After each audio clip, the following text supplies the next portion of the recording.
Ty jdeš dopředu, jo? No, hej.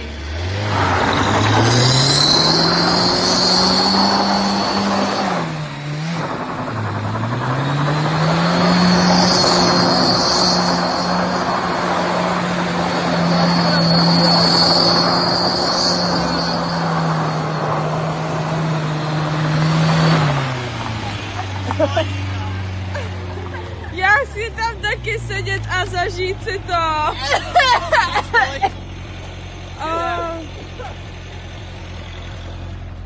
Tak vidím. Tady je hrozný sucho. Už má keci. Bába. Au! A nepíčuje.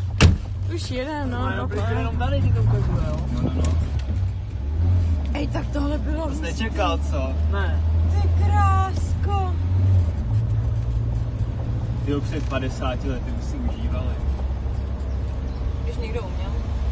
To je popelník, jo? Ale ten motor, on je blbý, že jsou tam závodní komponenty, že mu trvá než nastartuje, jak se zahřeje, tak jede jak hovado, jako by na ten rok, ale... Tak to je jak u toho Subaru, to bylo